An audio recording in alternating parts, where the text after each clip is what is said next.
US President Joe Biden and Ukraine President Volodymyr Zelenskiy will sign a 10-year bilateral security agreement at the G7 summit in Italy, as arguments continued on the sidelines about how the West can provide a Donald Trump-proof $50 billion loan to Ukraine. Kyiv has signed 15 bilateral security agreements with other countries since the full-scale Russian invasion began in 2022, including with the UK, France, Germany, and Italy. The US-Ukraine agreement does not require the authorization of Congress and could be undone by a future Trump administration. Biden has said previously that guarantees for Ukraine would be equivalent to those to Israel, covering financial and military assistance as well as the possibility of the joint weapons production. The two leaders will hold a press conference later on Thursday, where differences over a timetable for Ukraine's bid to join NATO and the introduction of foreign military trainers inside Ukraine are likely to be on the view. The bilateral agreements have been seen in Ukraine as a stopgap on the road to joining NATO. Ukraine will also sign a bilateral deal with Japan on Thursday. The document with the United States will be unprecedented, as it should be for leaders who support Ukraine, Zelensky said.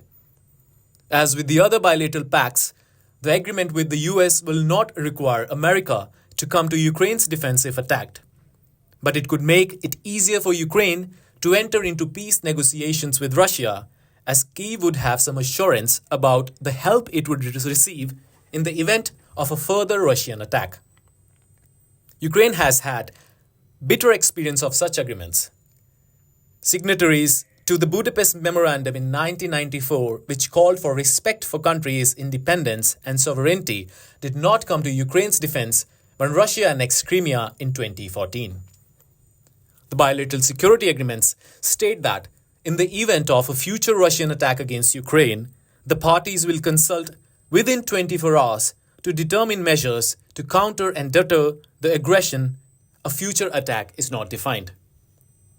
Previewing the US-Ukraine bilateral agreement, the US National Security Advisor Jake Sullivan said, "By signing this, we'll also be sending Russia a signal of our resolve. If Vladimir Putin thinks that he can outlast the coalition supporting Ukraine, he's wrong. He just cannot wait us out, and this agreement will show our resolve and continued commitment." Through this agreement, we are also securing commitments from Ukraine on reforms and on end-use monitoring for weapons we provide. Sullivan emphasized that Ukraine had lessons for the US military, including in the use of drone warfare. In deepening cooperation with Kyiv, Sullivan said the US would benefit from Ukraine's insights and experience, its battlefield innovations, and its lesson learned from the front. Relations between Biden and Zelensky are improving, with Biden apologizing for the delay in getting extra cash for Ukraine through Congress and pleasing Kyiv by finally agreeing it with legitimate to hit military targets inside Russia's responsible for attacking Kharkiv. Zelensky will also be grateful for the large sanction package announced by the White House on Wednesday, designed to close loopholes used by financial institutions trading with Russia.